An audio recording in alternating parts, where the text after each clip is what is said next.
Assalamualaikum warahmatullahi wabarakatuh. Sahabat, apa kabarnya? Mudah-mudahan dalam keadaan sehat dan senantiasa dalam keadaan mudah ya, menjalankan berbagai macam aktivitas. Dan tentunya kita berdoa terus dalam lindungan Allah Subhanahu wa Ta'ala di tengah pandemi COVID-19. Kita harus tetap semangat, tetap memberikan karya-karya yang terbaik ya. Jangan mudah menyerah dan terus sungguh-sungguh untuk fight, untuk bisa terus eksis, survive. Baik, saya ingin berbagi tentang ilmu komunikasi atau kita sering sebut dengan communication skill. Kita tahu bahwa berkomunikasi adalah suatu aktivitas yang tidak bisa kita hindari, suka tidak suka, mau tidak mau ya, kita pasti akan berkomunikasi, berinteraksi. Apapun profesi kita, apapun pilihan pekerjaan kita tidak bisa menghindari apa yang disebut dengan komunikasi. Makanya komunikasi ini menjadi suatu ilmu yang terus update dan terus kita bisa pelajari agar dia menjadi suatu keahlian.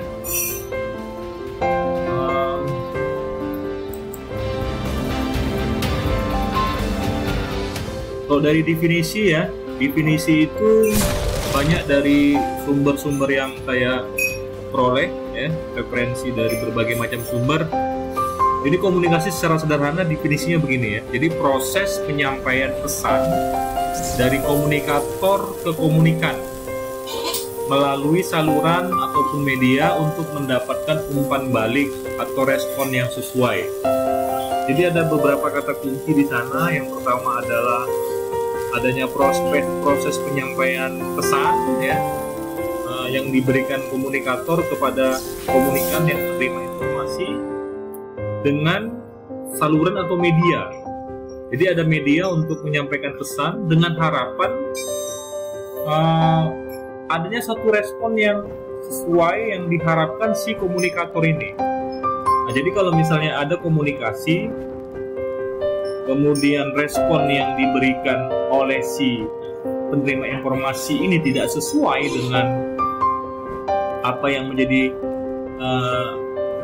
target ataupun goal informasi itu diberikan kepada si komunikan, maka si komunikator ini gagal berkomunikasi ya. Jadi seperti ini lebih kurang ya, proses komunikasi itu ada komunikator, ada komunikan, ada yang memberi informasi, ada yang menerima informasi, ada pesan yang disampaikan, dan ada umpan balik atau respon. Di sini ada media, sarana pemberian informasi, kemudian ada filter. Jadi komunikan akan menyaring apakah informasi ini penting atau tidak bagi dia ya. Kemudian ada respon. Jadi harapan dari si komunikator ini ketika pesan disampaikan kepada si komunikan, maka responnya harus sesuai dengan apa yang diinginkan oleh si komunikator. Itulah yang disebut dengan sukses berkomunikasi. Makanya komunikator yang baik, dia harus memahami media apa yang paling tepat untuk menyampaikan komunikasi tersebut, dan dia paham ya seperti apa daya filter ataupun daya saring si komunikan ya ketika dia menerima informasi. Nanti akan kita jelaskan lebih lanjut. Jadi kalau orang ditanya apa sih tujuan berkomunikasi, banyak ya. Misalnya apa?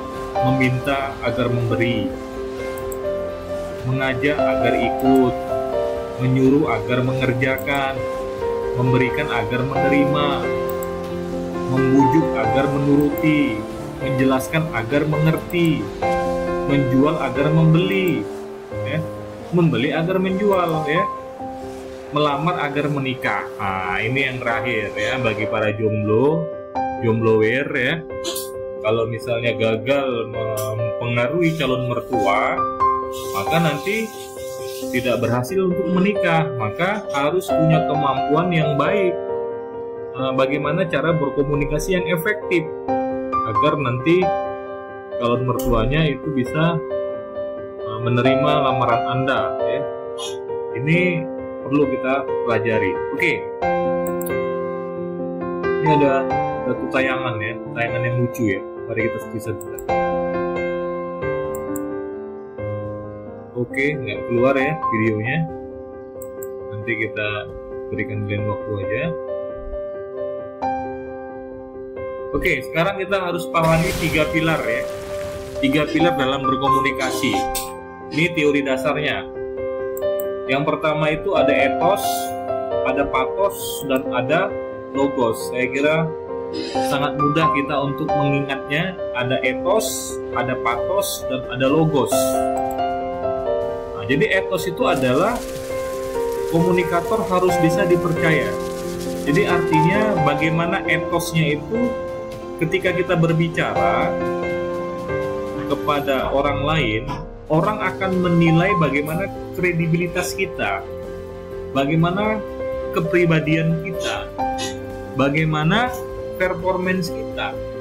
Jadi contohnya begini, kalau misalnya saya mau bicara tentang masalah COVID-19 secara mendalam, maka saya harus menjadi seorang dokter, seharusnya begitu ya. Orang akan mempercayai saya untuk bicara tentang COVID-19 kalau saya seorang dokter. Berarti saya kredibel. Kalau saya ingin bicara tentang luar angkasa, maka saya harus jadi ilmuwan yang meneliti di bidang angkasa ya, atau alam raya ini gitu. Itu saya kredibel. Kalau saya mau bicara tentang masalah hukum, bicara tentang masalah-masalah ketatanegaraan dan lain-lain, saya harus orang yang ahli di bidang tata negara atau di bidang hukum gitu. Nah, itu kredibel. Jadi sering mengapa orang gagal berkomunikasi karena dia tidak mampu membangun kredibilitas dirinya begitu. Apakah dia layak tidak berbicara tentang persoalan-persoalan yang dia ingin sampaikan kepada komunikan tadi begitu. Nah, kalau misalnya tadi kita seorang penjual, seorang marketing, seorang salesman, maka mengapa orang yang menjual itu dia mulai membangun kredibilitasnya dengan berpakaian yang rapi, menggunakan dasi, ya, bersih, ya, kemudian menggunakan fasilitas mobil yang mahal itu untuk mempengaruhi konsumen biar dia dianggap kredibel gitu. Jadi ketika kita berbicara apapun, kita harus introspeksi, harus identifikasi dulu diri kita apakah kredibel tidak kita bicara tentang materi yang ingin kita sampaikan. Jadi semakin Anda ahli, semakin Anda kredibel, maka orang akan semakin percaya ya kepada diri Anda. Itu mengapa kita ketika berobat ke rumah sakit, ketika dokter memberikan resep obat, kita yakin aja dengan apa yang dia sampaikan. Nggak pernah kita interupsi kan, nggak pernah kita bilang dokter ini nggak bener nih obatnya. Kenapa kita yakin? Karena dia memang sudah kita anggap kredibel untuk merekomendasikan obat apa yang layak dia berikan kepada pasiennya. Itu yang namanya kredibilitas. Kemudian yang kedua, pathos. Pathos itu artinya membangun suasana. Jadi gelombang otak harus alfa ini gini maksudnya. Jadi orang lebih mudah menerima informasi kalau dalam keadaan alfa otaknya. Otak manusia itu ada beberapa. Pertama beta, sibuk, sedang tidak fokus lah ya, sedang fokus sekali sehingga tidak bisa dipengaruhi ya. Sama seperti guru TK yang sedang menenangkan anak-anak didiknya agar tidak ribut, kemudian kita pengaruhi dia untuk melakukan sesuatu, pasti dia tidak akan merespon kita, berarti dia sedang beta otaknya. Kemudian yang kedua alfa ini rileks, tenang. Jadi orang dalam keadaan alfa ini dia lebih mudah menerima informasi ya.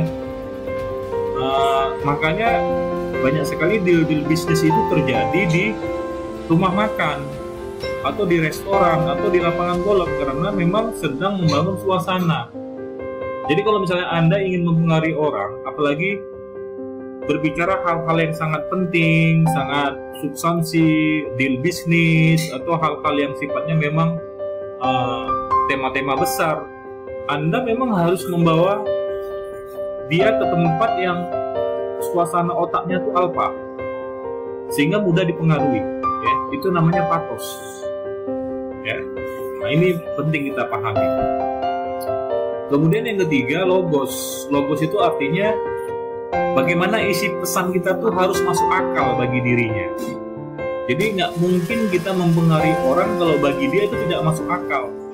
Nah, maka kita di sini harus mampu menggunakan pilihan-pilihan bahasa yang baik, kalimat-kalimat yang sesuai. Yang kalimat-kalimat ini tentunya akan bisa berdampak terhadap pemahaman dia tentang apa maksud dan tujuan komunikasi yang kita sampaikan. Jadi masuk akal ya. Sederhananya begini, nggak mungkin kita bicara-bicara yang berat, ya, yang istilah-istilah yang tidak bisa dimengerti kepada anak yang belum sekolah begitu, atau mungkin kepada orang tua, nenek-nenek, kakek-kakek, kita bicara istilah-istilah yang dia tidak pahami, dia tidak masuk akal, tidak logos namanya. Nah, jadi inilah salah satu keterampilan berkomunikasi yang harus dimiliki oleh orang, oleh si komunikator, bagaimana memilih kalimat-kalimat yang sesuai dengan daya nalar si komunikan tadi. Oke, saya kira saya akan berbagi lagi tentang nanti bagaimana pikiran bekerja, tapi tidak dalam video ini, tapi saya kasih kisi-kisinya ya. Jadi sebelum kita mempelajari ilmu komunikasi juga kita harus memahami bagaimana cara otak bekerja, menerima informasi supaya apa? Supaya kita lebih mudah untuk mempengaruhi orang lain.